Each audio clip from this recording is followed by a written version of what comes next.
गरीब, विधवा और प्रेम जाल में फंसाई गई हजारों हिंदू महिलाओं के धर्म परिवर्तन की जो कहानी बलरामपुर से सामने आ रही है, वो केवल मजहबी परिवर्तन की नहीं, बल्कि उसने एक बड़ी साजिश की परतें खोली हैं। इसका मुख्य किरदार है जलालुद्दीन उर्फ छांगुर बाबा, एक ऐसा नाम जो अब अंतर्राष्ट्रीय साजिश का मास्टरमाइंड बनकर सामने आया है। छांगुर बाबा ने जाति के आधार पर धर्मांतरण के लिए अलग अलग रेट लिस्ट तैयार की थी। उसका नेटवर्क इतना बड़ा है जिसका खुलासा अब धीरे धीरे हो रहा है। यानी जैसे जैसे ये जांच आगे बढ़ रही है, छांगुर को लेकर हैरान करने वाली बातें सामने आ रही हैं। छांगुर बाबा आर्थिक रूप से कमजोर, विधवा, गैर मजहब की लड़कियों को बहला फुसलाकर धर्म परिवर्तन करवाता था। इस काम के लिए वो मुस्लिम युवकों को पैसे दिया करता था। इसमें हर धर्म की लड़की के लिए धनराशि तय थी।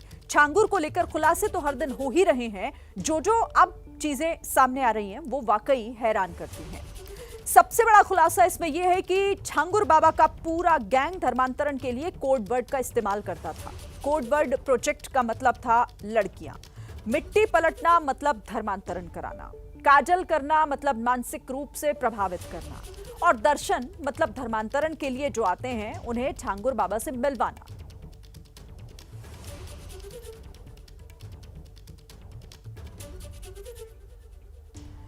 तो किस तरीके से धर्मांतरण गैंग का अब ये खुलासा धीरे धीरे हो रहा है, परत दर परत कई अहम बातें निकलकर सामने आ रही हैं। कोड वर्ड किस तरह से इस्तेमाल किए जाते थे और क्या उनके मतलब होते थे, ये तमाम बातें अब खुल रही हैं कि कैसे ये बड़ा नेटवर्क काम कर रहा था। और आइए इस पर बात करने के लिए आपको सीधे लखनऊ लिए चलते हैं। मेरे सहयोगी नीतीश पांडे इस पर हमारे साथ जुड़ गए हैं। नीतीश, अब जांच के बाद, पूछताछ के बाद कई अहम किरदार भी सामने आ रहे हैं और बातें भी निकलकर सामने आ रही हैं। अभी तक इस जांच में और क्या चीजें खुलकर सामने आई हैं, क्या फिलहाल ताजा जानकारी इस पर? श्रीनगर ताजा जानकारी की बात कर ले तो बाबा का जो कोड वर्ड है वो डिकोड हो चुका है, और जैसा कि आप अभी थोड़ी देर पहले दर्शकों को बता रही थी, वो पूरा का पूरा नेटवर्क इस कोड को आधार बनाकर चला रहा था। और हमारे साथ एक ऐसी महिला है जो बाबा के इस पूरे तंत्र में कहीं ना कहीं उनकी भी एक कहें कि वो भी जुड़ी हुई थी बाबा से, और आज इन्होंने प्रमुख सचिव से मुलाकात की, शिकायत की। पहले जानेंगे आपने आज मुलाकात की, क्या शिकायत की, और आप बाबा के टच में कैसे आई, छांगुर बाबा के टच में? दरअसल छांगुर बाबा से मैं वर्ष 2019 में मिली थी। नीतू नसरीन की दोस्त है उम्मे रकीबा, उसके द्वारा मेरी मुलाकात हुई थी।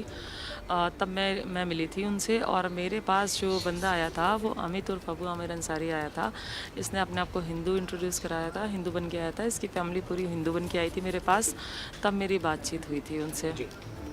तो आज आपने यहाँ पर प्रमुख सचिव से मुलाकात की, क्या बातें हुई, क्या कहा?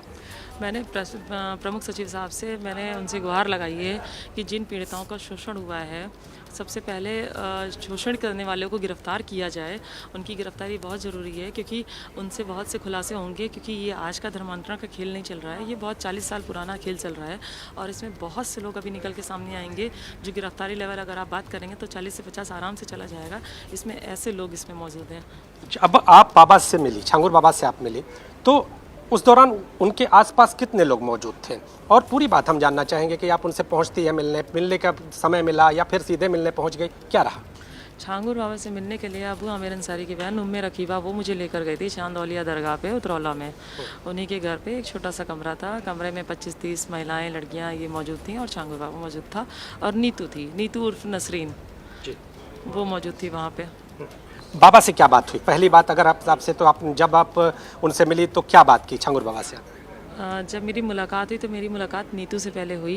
नीतू ने मुझे बताया कि वो किस तरह से, मतलब उसने अपना धर्म परिवर्तन किया है, कितनी खुशहाल ज़िंदगी जी रही है, और उसे बहुत आराम है, और बाबा को रूहानी ताकतें हैं, अल्लाह से सीधे से कनेक्शन है कि वो सबको ठीक कर देते हैं। नीतू की लड़की की तबीयत ख़राब थी तो वो सही हो गई थी।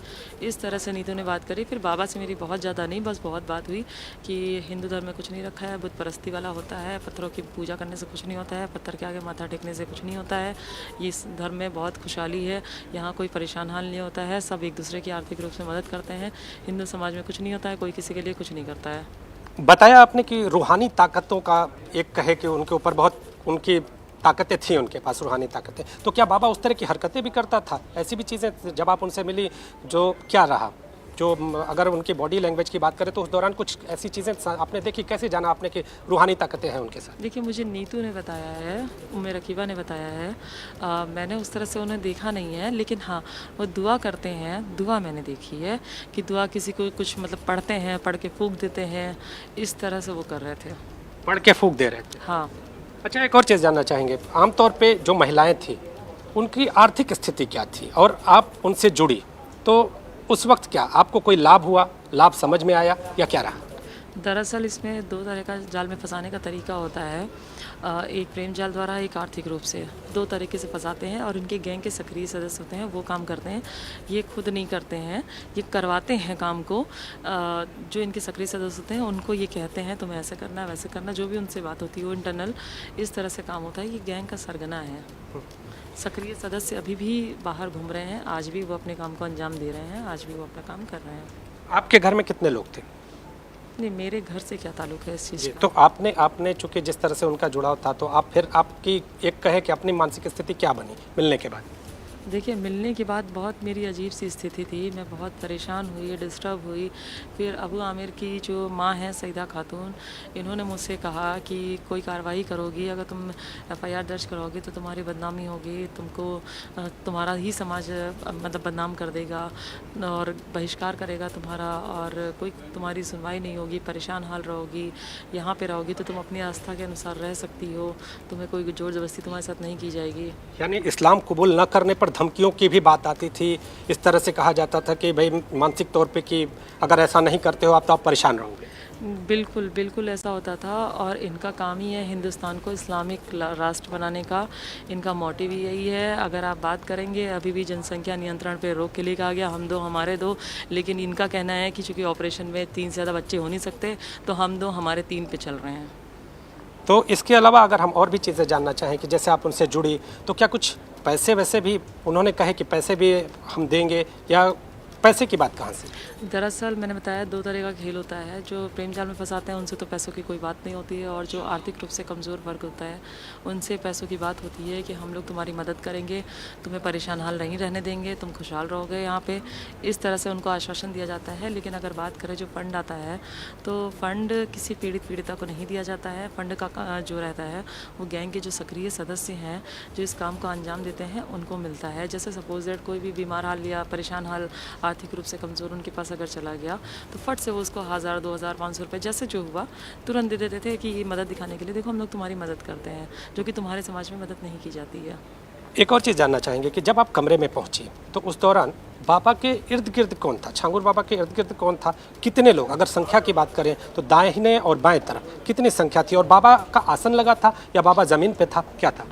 बाबा का आसन लगा हुआ था, 25-30 महिलाएं लड़कियां थीं उसमें, और नीतू नसरीन ही उनके बगल में थी, और बाकी लोग बाहर थे, मतलब जो आदमी थे जितने बाकी बाहर घूम रहे थे, वहाँ पे सिर्फ अकेला बाबा ही था। एक और चीज़ कि जिस तरह से बाबा मोटिवेट करता था, बाबा बोलता था, उनके जो शागिर्द थे वो बोलते थे, तो कितने लोग आपके, अगर जिस तरह से उस पूरे कमरे की बात कर ले तो उसके अलावा कितने लोग लगभग संपर्क में अभी भी?